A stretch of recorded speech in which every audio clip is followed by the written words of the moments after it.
오늘 하나님께서 우리에게 주시는 말씀은 신약성경 사도행전 13장 47절에서 52절 말씀입니다. 여러분이 갖고 계신 신약성경 210면 되겠습니다. 우리 함께 이 말씀을 읽으면서 우리에게 주신 이 말씀으로 받으시기 바랍니다. 같이 읽겠습니다. 주께서 이같이 너희에게 명하시되 내가 너를 이방의 빛으로 삼아 너로 땅끝까지 구원하게 하리라 하셨느니라 하니 이방인들이 듣고 기뻐하여 하나님의 말씀을 찬송하며 영생을 주시기로 작정된 자는 다 믿더라. 주의 말씀이 그 지방에 두루 퍼지니라. 이에 유대인들이 경건한 귀부인들과 그 시인의 유력자들을 선동하여 바울과 바나바를 박해하게 하여 그 지역에서 쫓아내니 두 사람이 그들을 향하여 발에 티끌을 떨어버리고 이고니온으로 가거늘 제자들은 기쁨과 성령이 충만하니라. 아멘. 기도하겠습니다. 사랑의 하나님, 하나님의 사람들을 부르시고 그 부르심에 응답하며 각자에게 주어진 일들 감당할 때마다 하나님이 내게 주신 일로 또 내가 받은 일로 인하여서 많은 사람들이 복을 받게 하시고 힘을 얻게 하여 주옵소서. 또 한 주간을 시작하면서 이 말씀을 삶의 지침으로 삼아 하나님의 뜻을 따라 살기를 원합니다. 듣는 마음을 주시고 지혜와 총명을 더하시며 많은 사람들에게 하나님의 사랑을 전하도록 능력을 더하여 주옵소서.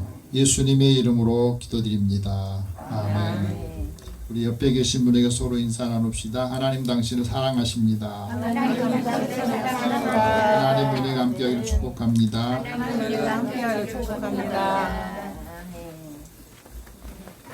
여러분이 세상에 살면서 많은 꽃들을 아마 보셨을 겁니다. 세상에 피어있는 꽃들 중에서 어떤 꽃이 가장 향기를 많이 내뿜는 꽃이라고 여러분 경험하셨습니까? 각자 다 이 꽃이 나에게 제일 아름답고 또 향기를 주는 꽃이었다. 그렇게 아마 생각하실 수 있을 거예요. 어떤 분은 라일락 꽃이 그랬다. 어떤 곳은 장미꽃이 향기가 매우 좋았다. 어떤 사람은 국화꽃이다. 여러 꽃들이 있을 텐데 어떤 기자가 학창시절에 사춘기 시절에 겪었던 이야기 중에 이분은 시간이 오래 지났는데도 자기 기억 속에서 가장 향기를 많이 뿜는 꽃을 이렇게 소개를 했습니다. 어머니가 돌아가셨는데 살아생전에 베란다에다가 여러 다양한 식물들을 키우셨답니다. 거기에는 먹을 수 있는 먹거리 식물들, 알로에도 심고 상추도 심고 고추도 심고 방울토마토도 심었는데 근데 7월 어느 날 어머니 집에 갔더니 베란다에서 아주 달콤하면서 풍성한 향기를 내뿜는 공기를 맡을 수가 있었대요. 그래서 베란다에다가 아주 향기를 뿜는 케이크를 두셨나 하고 찾아보니까 케이크는 없고 그곳에 하얀 꽃이 피었는데 꽃이 너무너무 아름다운데 향기가 너무 이게 코에 들어오면서 잊을 수 없는 꽃이 됐더라는 거예요. 자세히 가서 보니까 치자꽃이더래요.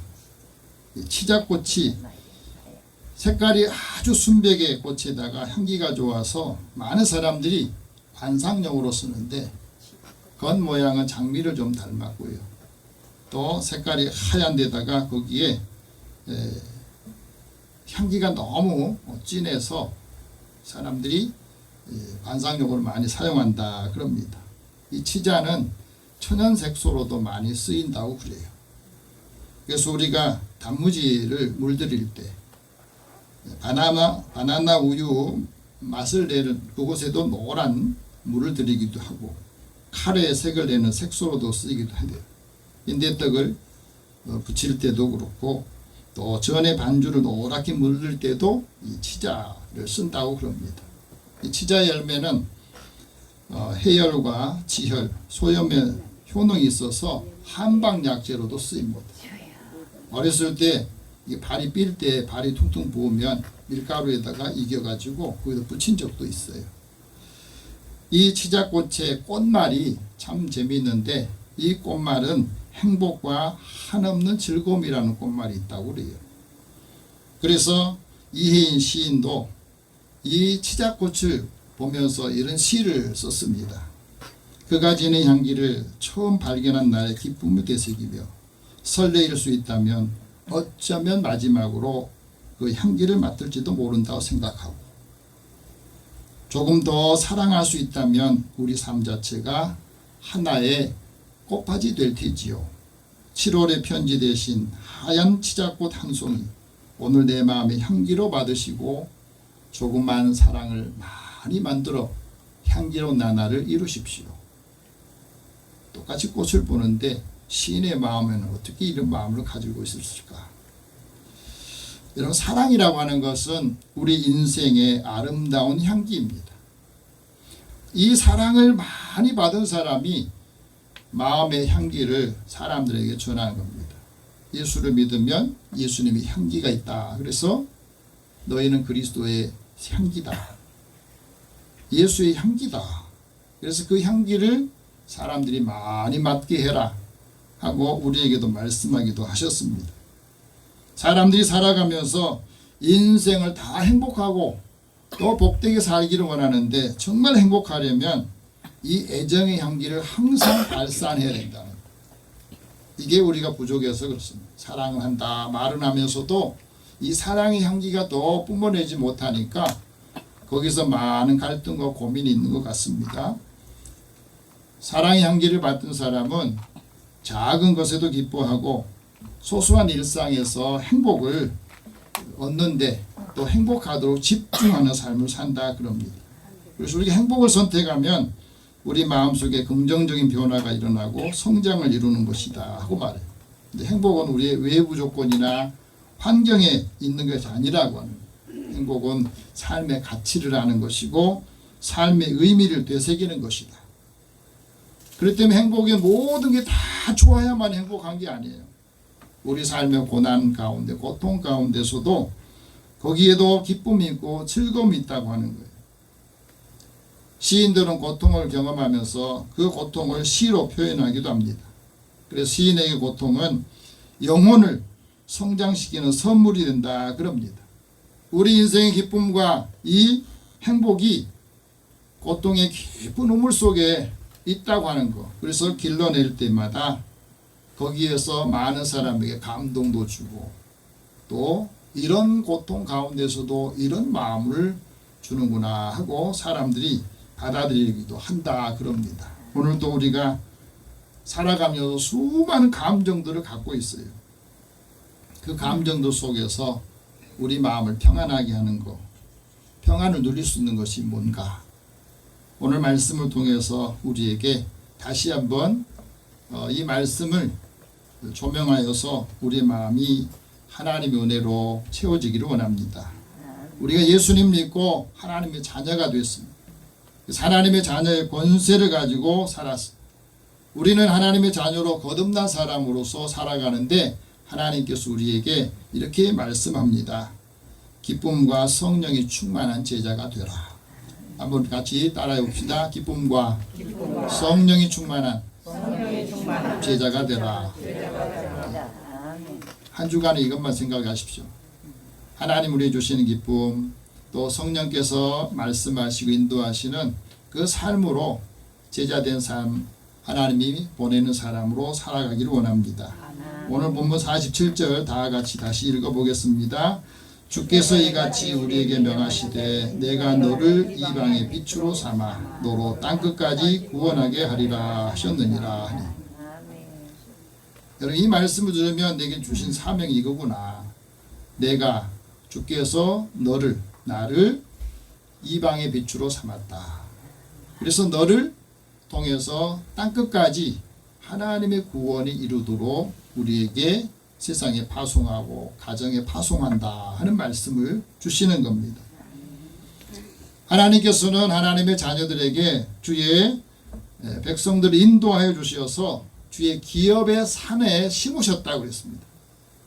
그리고 주의 처소로 삼으시려고 예비하신 곳에 두는데 이것이 주의 손으로 세우신 성소다. 하나님 앞에 나와서 예배드리는 이곳이 거룩한 자리이고 그 거룩한 자리에서 하나님 은혜를 받은 사람들을 하나님께서 인도하시고 그걸 기업이 되게 하셨다. 그래서 오늘 우리에게 주시는 이 마음을 더 사랑하는 마음으로 채워주면 하나님께서 그 믿음을 통해서 사람을 크게 만드시고 그 믿음을 통해서 하나님이 주시는 그 기쁨을 마음에 두신다는 거예요. 시편 기자는 이렇게 말합니다.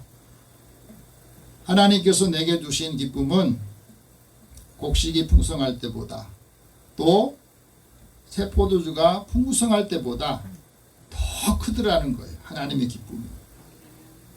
이 기쁨을 아는 사람은 물질적인 가치보다 하나님이 주신 기쁨의 가치가 더 크기 때문에 마음이 평안해지고 또 평안하게 누울 수 있고 안전한 삶을 살 수 있어서 하나님 앞에 이런 표현들을 하는 겁니다. 그래서 하나님께서는 의인에게 복을 주시고 그 의인을 호의의 방패로 호의해 주신다 하는 말씀을 하셨어요. 오늘 우리가 살아가면서 하나님이 나를 옳다고 인정해 주는 사람, 그 사람을 주께서는 칭찬하신다 말합니다. 우리가 살아가는 모습을 보면서 하나님 보시기에 참 좋구나. 하나님께서 옳다고 인정받는 믿음의 사람 되기를 축복합니다. 하나님께서 너그러운 사람에게 은혜를 주시고 또 많은 선물을 주기를 좋아하는 사람에게 친구가 더 많아지게 하신다고 말했어요. 주께서 우리에게 무엇을 명령하셨는가? 내가 너를 이방의 빛으로 삼았다 하는 말씀. 이 말씀은 아직도 하나님 믿지 않는 많은 사람들이 우리 주변에 있는데 오히려 지금은 더 많아지고 있어요. 곳곳에 우리의 가정 안에서도 하나님의 자녀들이 하나님의 자녀로서의 이 믿음을 유업으로 이어받는 것이 아니라 더 많이 떠나고 살아가고 있습니다. 그래서 이방인들에게 이 빛을 비춰주는 역할을 하라고 말씀합니다. 우리에게 구원의 빛을 생명의 빛을 비춰주셨는데 사람들이 이걸 받아들이지 않습니다. 사도 요한이 참빛이 이 세상에 와서 각 사람이 비추었는데 사람들이 그 빛을 받아들이지 않고 늘 어둠 속에 살고 있다고 이런 표현을 하고 있습니다. 하나님의 비밀을 우리가 비추는 역할을 감당하라고 말합니다. 왜? 우리는 하나님의 자녀들이 먼저 되었기 때문에 하나님의 자녀로서 권세 있게 살면서 그 은혜를 함께 나누라 이 말씀을 하시는 거거든요. 왜 우리에게 이 말씀을 하셨겠습니까? 하나님께서 우리에게 왜 이방인의 빛이 되도록 우리가 하나님의 자녀로서 역할을 감당하라고 하십니까? 그 목적이 있어요. 그건 바로 땅끝에 사는 사람들에게까지 이방인들에게 복음을 비추라고 하는 말씀을 하시는 거예요.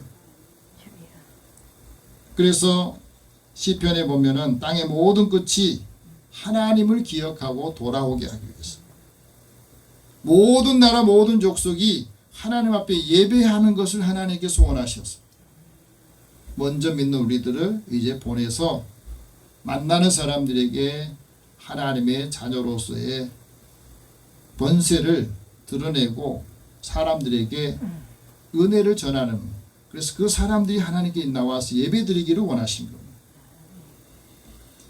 하나님께서는 땅끝의 모든 백성이 돌아와서 구원받기를 원하셔서 선지자 이사야를 통해서도 말씀합니다. 내가 너를 이방의 빛으로 삼아 나의 구원을 베풀어서 땅끝까지 이르게 할 것이다. 하나님의 백성들이 이제 나아가서 할 일들은 어느 곳에 가든지 하나님의 자녀로서 우리가 참 빛을 받고 마음이 밝아져서 지금부터 어두운 사람, 두려워하는 사람, 걱정하는 사람들에게 이 빛을 전하라고 말씀하십니다. 예수님께서 이 땅에 오셔서 하신 역할도 그거였거든요. 하나님 나라가 이 땅에 임하고 하나님 나라가 너에게 임하고 너를 통해서 많은 사람들이 하나님 나라가 임하기를 원하신다. 그러니 이제 예수님의 제자들에게 이렇게 말씀합니다. 너는 가서 모든 민족을 제자로 삼아라. 하나님과 예수와 성령의 이름으로 세례를 베풀어라. 그리고 너희에게 가르쳐줬던 모든 것을 지키게 해라. 그러면 내가 세상 끝날까지 너희와 함께 있을 것이다 말씀합니다. 많은 사람들이 신앙생활하면서 예수를 믿으면서도 하나님이 나와 함께 한다는 사실을 인식하지 못해요. 그럼 왜 그렇습니까? 이 말씀을 따라 살지 않기 때문에 그래요. 하나님의 말씀을 증거하고 하나님의 말씀을 전할 때 하나님이 함께 하신다고 그랬거든. 한 주간 동안 하나님이 여러분과 함께 하기를 축복합니다. 세상 끝날까지, 내 삶이 마칠 때까지 내가 해야 될 가장 중요한 일은 내게 주신 은혜를 다른 사람에게 전해주는 것. 내가 받은 은혜를 다른 사람도 받아들이도록 하는 겁니다. 그래서 이방인들이 십자가의 복음과 부활의 복음을 듣고 구원받기를 원하신 거예요. 이방인들이 구원의 복음을 들어야 그들이 영안이 열리고 하나님께로 돌아오기 때문에 그렇습니다. 죄의 종로로 단 이방인들이 복음을 듣고 회개하면서 죄사함을 받고 이제는 다시는 죄의 종로로 타지 않게 하기 위해서 우리에게 복음을 전하고 그들이 예수님을 믿고 거룩한 사람으로 하나님의 기업을 잇기를 원하신다 하고 말합니다. 이방인들이 하나님의 구원의 복음을 듣고 어떻게 응답했느냐? 구원의 복음의 말씀을 듣고 기뻐했다. 이 기적이 일어나는 거예요. 그럼 지금도 하나님 믿지 않는 사람들은요, 하나님의 말씀을 들을 때 저게 무슨 소린가 하고 다들 이해가 안 되는, 의아해하는 일들이 많습니다. 그런데 사도 바울과 바나바가 복음을 전할 때 많은 사람들이 이 말씀을 듣고 기뻐했다고 하는 거예요. 여러분, 하나님 말씀을 들을 때 기쁨이 오고, 하나님 말씀을 들을 때 감동이 오고, 하나님 말씀을 들을 때 마음에 찔림도 오고, 그런 말씀이 내게 막 다가와야 되는 거거든. 오늘 하나님의 말씀을 읽고 이 말씀을 들은데도 아무런 감동도 없고 아무런 것이 없다 하면은 그거는 마음이 지금 죽어있는 상태다. 사탄의 권세에 눌려있기도 하는 겁니다. 그래서 48절 보면 이방인들이 듣고 기뻐했다. 기쁘게 응답했다. 이 말씀이 대단히 중요한 겁니다. 왜? 안 믿는 사람들은 하나님 말씀을 읽어도 이게 뭔 말인지 잘 이해가 안 돼요. 그래서 예수 믿기 전에 이어령 박사가 예수 믿기 전에도 문학을 한 사람이기 때문에 성경을 많이 읽었대요. 근데 성경을 읽은데 도대체 글은 읽는데 이 내용이 뭔지 모르고 다 암호처럼 다 느껴지더라는 거예요. 그러면서 그는 이렇게 말합니다. 예수 믿기 전에는 내가 세속적인 문필가로 성공했다고 생각하고 교수도 했고 장관도 했으니까 이만하면 세상 사람들이 나를 성공했다고 생각할 거라고. 근데 정작 내 자신은 실패한 인생을 살았다. 왜 그랬는가? 이건 겸손한 것이 아니라는 거예요. 나는 지금까지 살아오면서 친구가 없다는 거예요. 그래서 내가 실패했다는 겁니다. 혼자서 나의 그림자만 보고 달려왔던 삶이었지 않았느냐. 동행자 없이 숨가쁘게 여기까지 달려왔는데 많은 사람들은 나를 부러워하지만 정작 내 안에는 그 마음의 기쁨이 별로 없었다고 하는 겁니다. 더러 동행자가 있고 있구나 하고 생각했지만 나중에 보니까 다 경쟁자만 있더라는 거예요. 누군가를 사랑하는 것은 누군가와 함께 사는 집을 꿈꾸는데 나중에 이걸 깨닫게 되는데 하나님의 은총이 없는 것은 가정이 만들어지지 않더라는 거예요. 하나님의 은혜가 머물러 살지 않은 그 집은 집이 아니더라는 것을 딸이 세상을 떠나고 난 다음에 그때서 깨닫게 됐다는 거예요. 그러면서 성경을 읽으면 목자가 99마리의 양을 놔두고 잃어버린 한 마리 양을 찾으러 가는 그 말씀을 읽게 됐대요. 잃어버린 양, 우리도 많이 읽고 듣기도 했잖아요. 그런데 그 길을 잃고 이제 방황하는 그 양이 왜 길을 잃어버렸느냐? 그건 바로 목자를 떠나서 호기심이 많아가지고 자꾸 가다 보니까 그렇더라는, 이 세상 사람도 그렇더라는 겁니다. 많은 사람들이 진리 밖으로 살아가면서 세상엔 어떤가 하고 그곳에 가다 보니까 길을 잃어버렸던 거예요. 근데 성경에 보니까 세상적인 기준으로 보면 이 목자는 좀 바보스럽더라는 거예요. 왜? 99마리를 지켜야 되는데 그걸 놔두고 한 마리 잃어버린 양을 찾아서 돌아오면서 기뻐하는 그 모습을 보면서 조금 이해가 안 되더라는 거예요. 이게 하나님의 마음이라는 것을 예수를 믿고 난 다음에 알게 됐다는 겁니다. 하나님이 길 잃어버린 나를 찾기 위해서 가정의 고통을 경험하면서 하나님이 나를 찾아서 내가 하나님을 발견하게 되고 그 기쁨을 이제 알게 된 것에 대해서 그런 고백을 하는 거예요.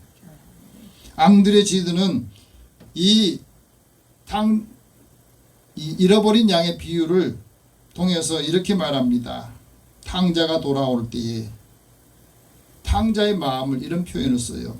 나는 아버지가 잡아준 기름진 양보다 아버지를 떠나서 가시밭길을 헤매다가 굶주림 속에서 따먹는 그 썩은 열매가 더 달게 느껴졌다는 거예요. 여러분, 우리가 살아가면서 아버지 집에서 편안하게 모든 걸 다 해줄 때 그 사랑을 모르는 겁니다. 부모들이 가정에서 자녀들에게 해주는 그 사랑을 모르고 이제 나가서 고생하고 힘들어 봐야 어머니 사랑도 알고 아버지 사랑도 알고 그 고통 가운데서 그때가 참 좋았구나, 그것을 깨닫는 것을 우리에게 말씀해 준다는 거예요. 감사할 줄 모르는 사람, 이제 떠나고 난 다음에 깨닫게 되고 다시 돌아온다는 그런 것을 알게 돼요. 굶주림을 경험해 봐야 풍요로운 그 삶을 주었던 것에 감사할 줄 안다 하는 거예요. 그래서 사랑이 우리 가슴에까지 내려가는데 김수환 추기경은 이렇게 말해요. 하나님의 사랑을 내가 머리로 알고 있던 것이 가슴에 내리기까지 70년이 걸렸다는 거예요. 여러분 어떻습니까? 머리로는 사랑하는데 가슴에는 그 사랑이 느껴지지 않는데 그 사랑을 알기까지가 70년이 걸렸다는 거예요. 비로소 알기까지. 하나님의 은혜가 은혜로 여겨지고 사랑이 사랑으로 깊이 우리 마음에 들리기까지 몇 년이 걸릴까요? 하나님께 영생을 받은 사람은 이 말씀을 들으면서 어떻게 응답했느냐? 하나님의 말씀을 듣고 기뻐했다. 이방인들이 하나님 말씀을 전해줄 때 그 말씀을 듣고 기뻐했다는 거. 이거는 정말 기적 같은 일이에요. 이방인들이 하나님의 말씀을 듣고 기뻐하는 것은 하나님께서 그들에게 은혜를 주셨다는 것이고 그들이 말씀에 귀를 기울일 때에 새 영을 그 마음에 두셔서 새 마음을 주셨는데 그 육신의 굳은 마음들을 제거해 주셨기 때문이다 하고 말합니다. 이게 은혜고 이게 기적이라는 거예요. 마음이 완악한 사람은 들어도 깨닫지 못합니다. 들어도 보아도 알지 못해요. 왜? 마음이 완악하고 굳어 있어서. 그래서 보기는 보지만 제대로 보지 못하고 듣는 건 듣긴 하는데 올바로 듣지 못했기 때문에 그렇습니다. 그래서 마음으로 깨닫고 고침을 받아야 되는데 이것을 두려워하기 때문에 그렇다 말씀합니다. 하나님께서 주의 말씀을 듣는 사람을 구원하시는데 하나님께 속한 사람은 하나님의 말씀을 전해줄 때에 그 말씀을 듣는다는 거예요. 그럼 우리가 설교를 들을 때도 이 말씀은 하나님의 음성으로 들어야 오늘 나에게 이 말씀을 주시는구나, 이렇게 살라고 하시는구나, 그것을 깨달아야 마음에 담을 수 있고 그것을 다른 사람에게 전해줄 수가 있는 거예요. 하나님의 은혜의 말씀을 듣고 은은히 기뻐하고 즐거워하는 것은 하나님의 은혜의 그 삶을 다른 사람에게도 전해주는 역할을 하게 되는 겁니다. 그래서 이 말씀 보면 하나님의 말씀을 듣고 기뻐하는 사람이 하나님의 말씀을 찬송했다 이렇게 표현하고 있습니다. 이 말씀을 찬송하는 사람이 많아지니까 어떻게 됩니까? 49절에 보면 이렇게 말합니다. 같이 읽어봅시다. 주의 말씀이 그 지방에 두루 퍼지니라. 오늘 우리에게 약점이 뭐냐면 하나님 말씀을 듣고 다른 사람에게 전하지 않기 때문에 이게 퍼져나가지를 못한다는 거예요. 주의 말씀을 듣고 이방인들도 그 말씀을 내가 들어서 내 마음에 이렇게 감동이 오고 이렇게 기뻐했다. 그것을 사람들한테 막 전하니까 그 말씀이 그 지방에 그 지역에 많은 사람들이 퍼져나갔다는 거예요. 예수 믿는 우리들은 그보다 훨씬 더 많은 걸 들었는데 전하지 않으니까 다른 사람이 들을 수가 없던 거예요. 우리가 전파하는 믿음의 말씀을 입으로 시인하고 예수님의 부활을 마음에 믿으면 구원의 역사가 있는데 그 구원의 역사에 우리가 막고 있는 장애물이 되는 것들을 이 시간에 제거하시기를 바랍니다. 주의 말씀을 각 사람에게 전파하는 것은 각 사람이 그리스도를 통해서 완전한 사람으로 세우려고 우리에게 이 말씀을 주시는 거거든요. 그래서 우리에게 말씀을 전할 때는 때와 시기, 장소를 가리지 말고 항상 힘써 전하라고 말씀. 주의 말씀이 그 지방에 두루 퍼져나가는 기적 같은 일이 일어나자 이것을 방해하는 사람들이 있었어요. 그 사람들이 누구였습니까? 하나님을 믿는데 예수를 믿지 않은 사람. 지금도 그렇습니다. 지금도 본인은 하나님 믿는다고 하는데 예수를 믿지 않은 사람은 말씀 전하는 걸 대단히 싫어해요. 그걸 하지 못하게 말합니다. 이상하잖아요. 하나님 믿는데 왜 예수를 안 믿을까? 신앙생활 하면서 가장 큰 위기가 어디에서 오냐면 하나님을 믿는다고 하는데 예수를 안 믿는 사람이 있다. 유대인들은 하나님 믿는다고 말합니다. 그런데 하나님이 보내신 예수님을 믿지 않아요. 그리고 예수의 복음을 전할 때 많은 사람들이 이 복음을 받고 기뻐하는데 기뻐하지 않는 사람이 바로 이 유대인들이었습니다. 50절 말씀 같이 읽어봅시다. 이에 유대인들이 경건한 귀부인들과 그 신의 유력자들을 선동하여 바울과 바나바를 박해하여 그 지역에서 쫓아냈다. 이게 복음을 방해하는 사람이 누구냐면 밖에 있는 사람이 아니라 하나님을 믿는다고 하는 사람 중에 시기한 마음, 또 그걸 싫어하는 사람들은 그걸 전하지 못하도록 박해를 하는 거예요. 사탄은 이 종교 생활하고 있는 사람들을 이용을 합니다. 하나님 말씀을 증거할 때에 그 말씀을 전하지 못하도록 회방하고 그 사람을 떠나게 내보내게 하고 이런 역할을 하는 거예요. 가끔 보면은 초신자들이 와서 은혜를 받고요. 그 말씀 전하는데 전해서 막 사람들이 좋아하고 또 사람들 전도하고 보면은 그것을 불편하게 생각하는 사람들이 있다는 거예요. 유대인들은 그 역할을 감당했던 겁니다. 그랬을 때에 사도 바울과 바나바가 이 사람들이 선동을 해서 또 세상의 유력적인 정치인들, 능력 있는 힘 있는 사람들을 동원해서 쫓아내버려. 그래서 핍박을 받게 되고 결국은 떠나게 돼서 이게 이고니온으로 가게 돼요.